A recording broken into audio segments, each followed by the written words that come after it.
Welcome to midweek meditation. Let's see if I can say that well. And I'm going to mute a few people so we don't have background. There we go. And I always like to honor the land that I am on, the Lamshan tribelet of the Ramaytush dialect of the Ohlone Coastaloan people, who were the first inhabitants of this beautiful land that is now called Redwood City. So good to see all of you here. And Judy, I just had to mute you again because you got unmuted. So I think everybody's been here before, but there's also people streaming, and there are people that are going to watch this later. So I just want to say, whatever your experience in meditation, you are welcome here. And any bit that you try to just appreciate that you are doing a meditation practice, and that not that it has to go anywhere, not that it has to be anything in particular, but it is a practice that we continue to cultivate over a lifetime. You can always reach me on my website, Wendie at wendielash.com. And if you have any questions about your meditation practice, happy to help. So today I decided to focus on the breath. We did a breath meditation, the first of these midweek meditations, we did a breath meditation. And I'm going to do a slightly different breath meditation. And I may repeat myself a little bit about the breath and why it's so central in meditation, but it's always good to hear it again. So last week we also did a little bit more embodied meditation. We did another kindness, or in Buddhist tradition, metta. Jewish meditation calls it chesed, this sense of loving kindness and letting it flow. And we added in the component of trying to do that with the body and feel it in the heart. And there's also maybe another metta, loving kindness practice I'll teach you called radiating metta. So there's a lot of ways to engage the body. And the breath is the most basic, because the breath is always there. It's always with us as long as we're alive. And so it's a great tool that we carry along with us in our pocket. Anytime we need it, we can take a few breaths and settle down our nervous system, settle down our mind.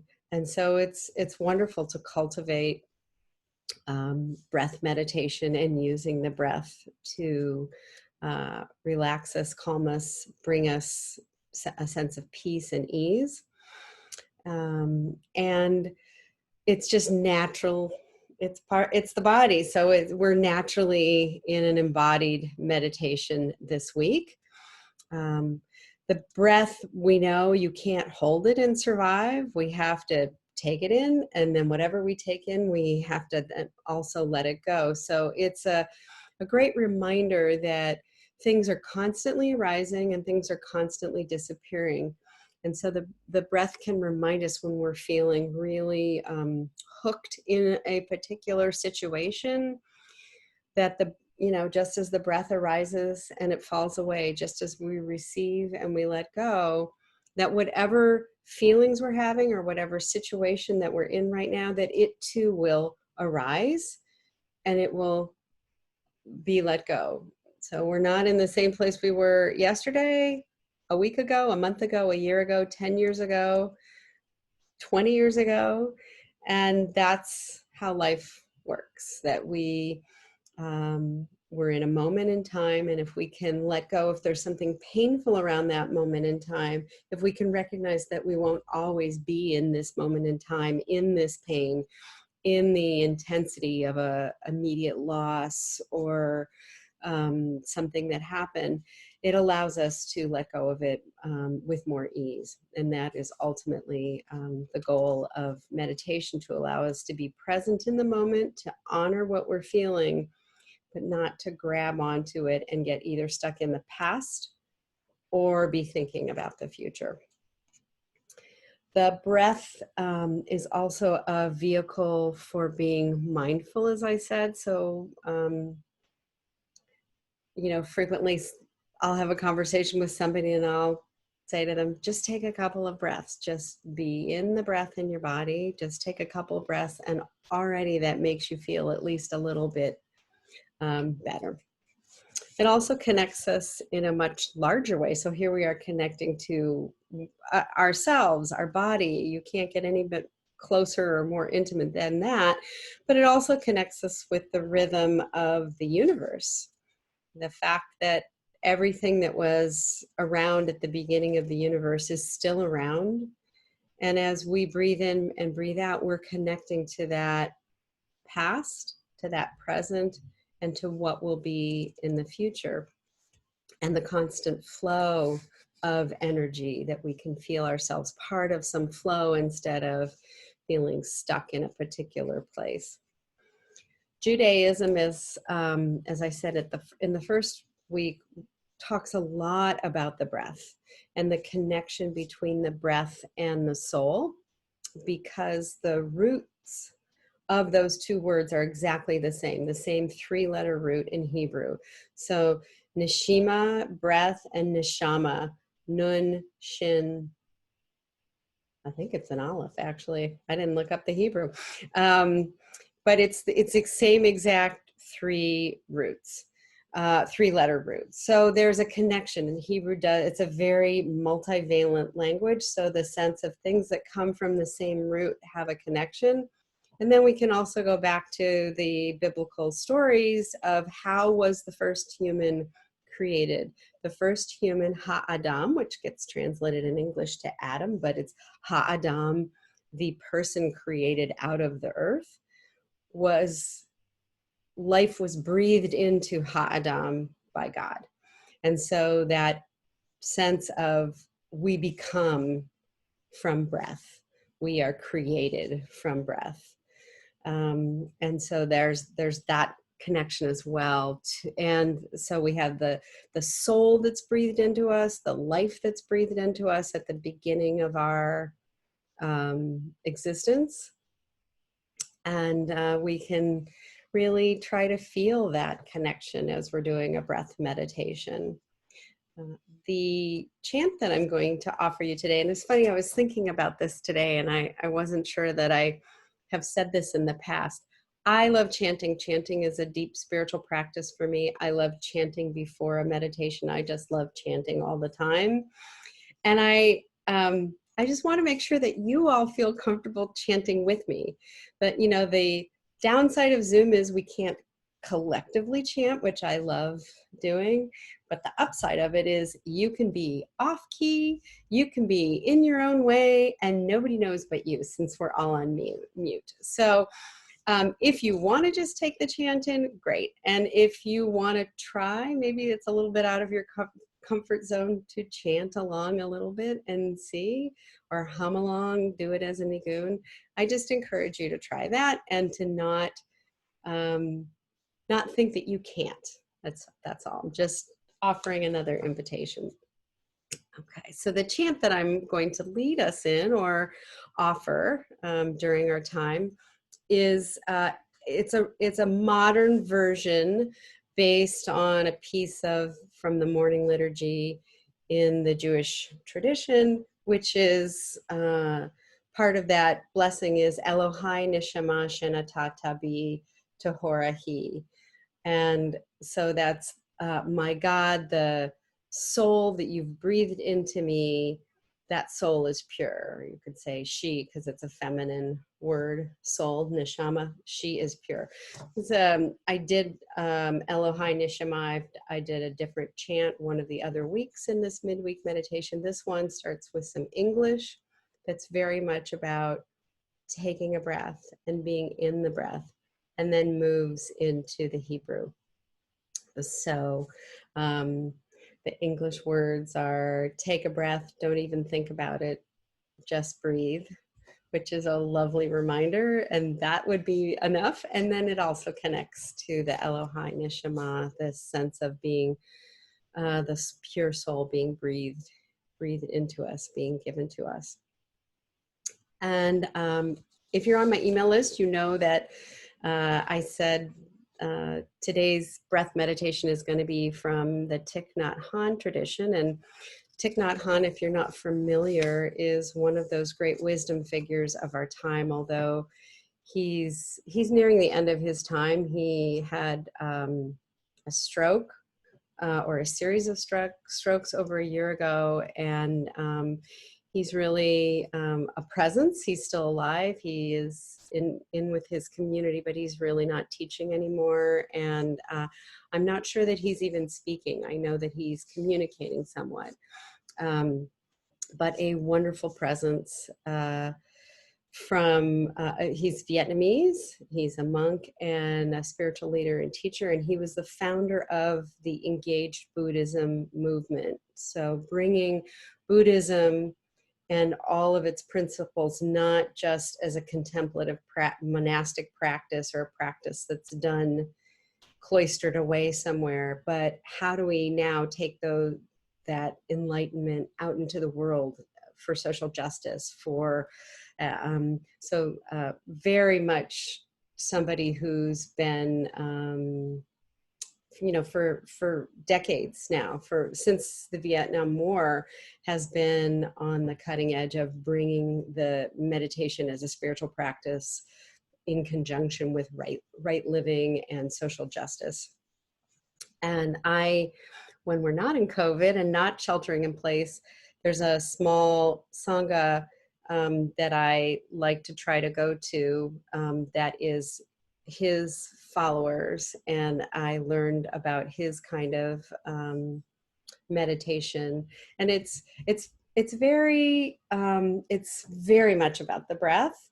And they're called guided meditations. But what that means is there's a phrase for the breath going in and going out, and then a few minutes of sitting with that. And then a bell rings, and then the next instruction and the next phrase, and then sitting with that. And so it's a multi-step with spaces in there, guided meditation. And I find that it's a nice combination of giving the space. And if the instruction is not where you are and you want to go do metta or loving kindness practice or something else, that's always available to you. But it's another opportunity to try another flavor of meditation. And so I will, just telling you ahead of time, after the chant, I will bring us into a little bit of a meditative space and being in the body. And then I will offer an invitation, a guide, like as you breathe in, do this.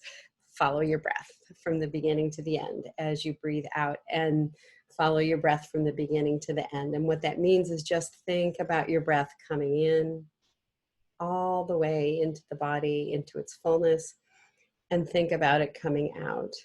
And then distilling that down to breathing in and breathing out. And so you can use those phrases on the breath if you want, or you can let them fall away and just continue with the breathing in and breathing out. Hopefully that's not too complicated and everybody understands what we're trying to do. And we can talk about it later if there are any questions. So we'll go ahead and start.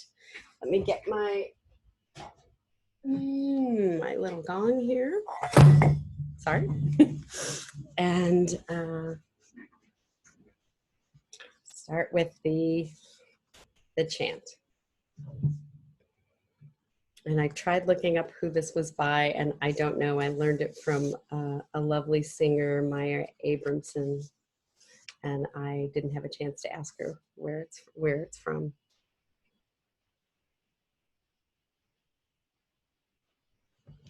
Take a breath. Don't even think about it. Just breathe. Take a breath. Don't even think about it. Just breathe. Take a breath. Don't even think about it. Just breathe. Take a breath. Don't even think about it. Just breathe. Elohai Neshama,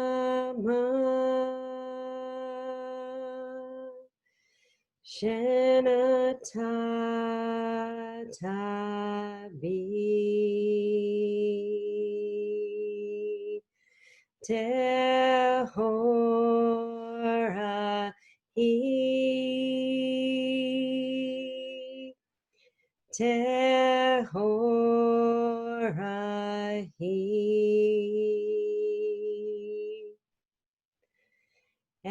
Elohai Neshama, Shenata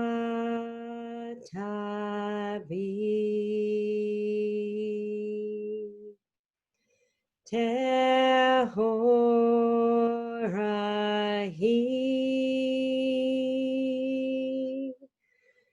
Tehora Hi.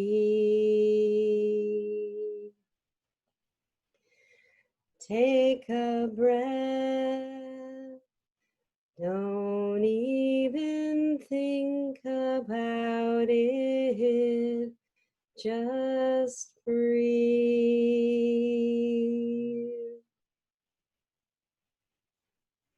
Take a breath. Don't even think about it. Just breathe. Take a breath. Don't even think about it. Just breathe.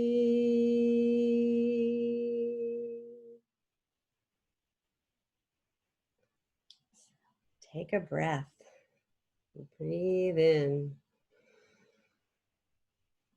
and breathe out.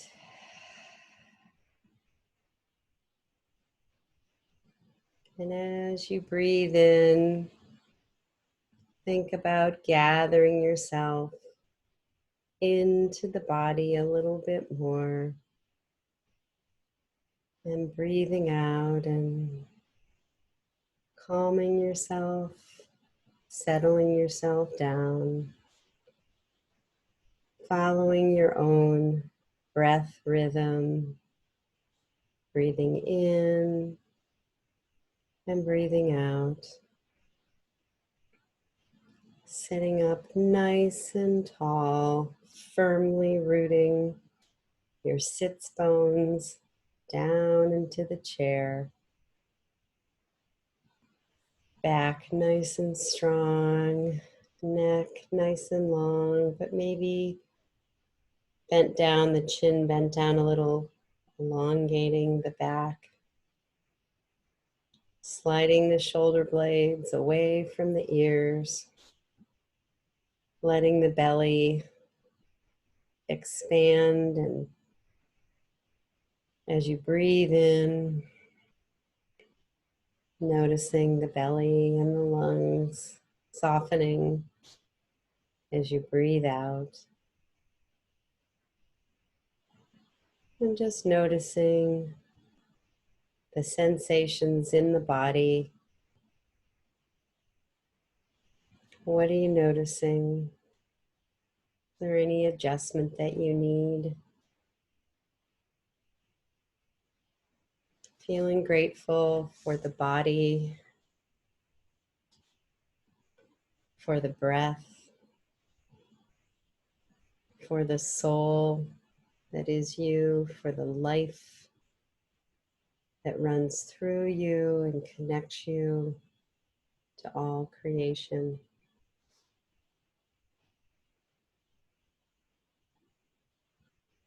And see if there's an intention that you want to set today for our time.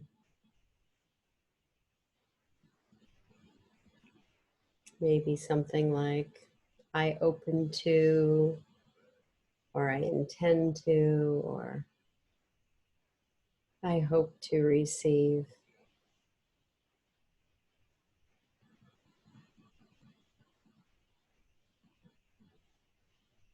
And letting go of that intention. It will happen or not.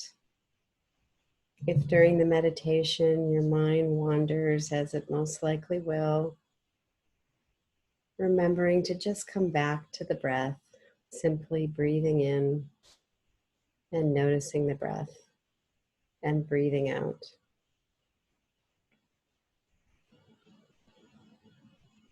And our first instruction for the breath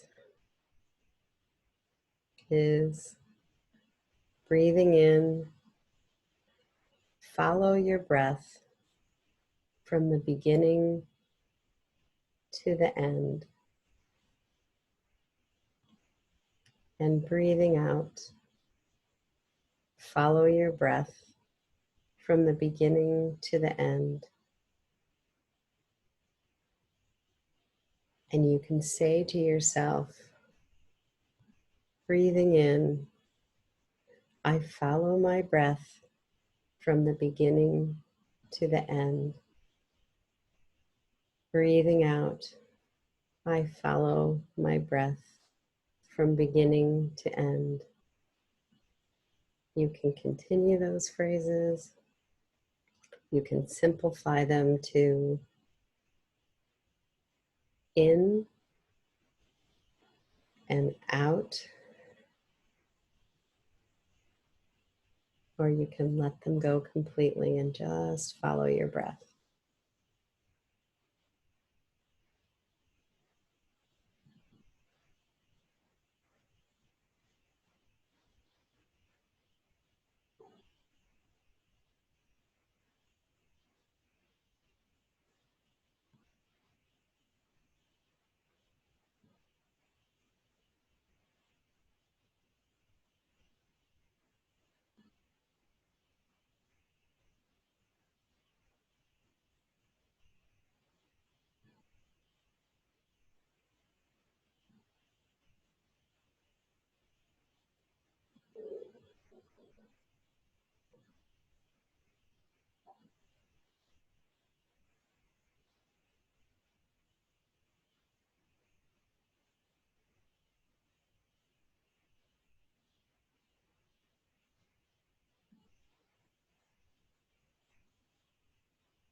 We're not done. We're moving to the next set of phrases. Breathing in, I see my breath has become deeper. Breathing out, I see my breath has become slower. Deeper, slower.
Breathing in, I am aware of my body. Breathing out, I release the tension in my body. Aware, release tension.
Breathing in, I calm my body.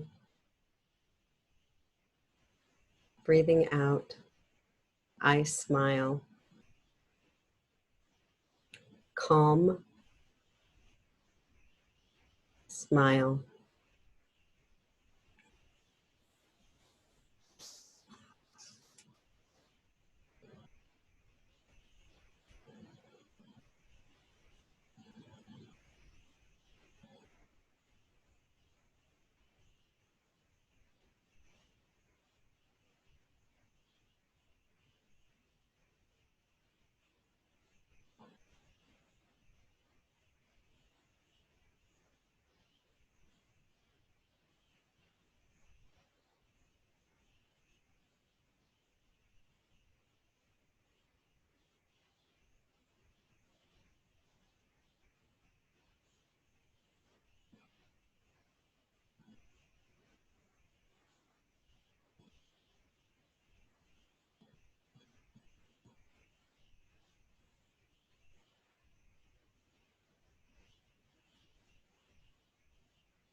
Try to bring ourselves back from the meditation, taking a nice big deep breath in, filling up the lungs and the belly. And exhaling and letting it go. Coming back into the body, noticing the sensations of the body. And when you feel ready, you can open your eyes.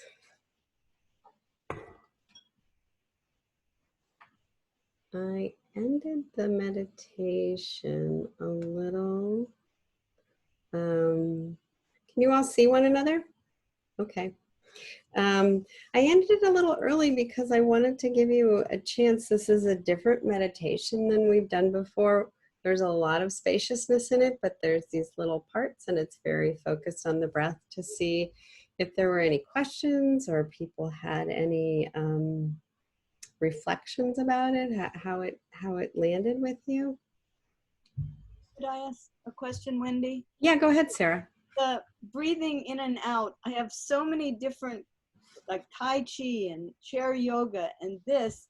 I never know whether you're supposed to breathe out through your nose or your mouth. Mm-hmm. Part of the time I was not getting it because I was thinking, oh, am I doing this right? I know you say not to worry about doing it right, but is it more beneficial in meditation to breathe out through your mouth or your nose? Or, and there's and one more thing. Mm-hmm. In chair yoga, they're trying to teach us to breathe out really long, to breathe in and then try to keep that breath going till you can just squeeze like a toothpaste out. I didn't know if I should do that. And it's stressful, so yeah. So lots of different ways that we can use the breath. It's a great question. I would say that in meditation, what you're trying to do is have the breath be a vehicle for calming the nervous system. So as much as you can kind of engage the diaphragm, the movement of the diaphragm actually does calm the nervous system. So trying to keep at least deeper breaths, whether those are through the mouth or the nose, are less important. The sense of using the breath to you almost want to focus on the breath, but you don't want to be thinking about it. So whatever's natural for you, if you're a mouth breather or a nose breather, just let it be. If it, I'm pretty much a nose breather, so I do everything mostly through my nose. And if I teach Pilates too. When I teach Pilates, it's inhale through the nose and exhale through the mouth, but that's different. We're trying to work on the core. So what feels natural to you is what I would recommend. And just letting, like if we don't think about breathing, we just breathe.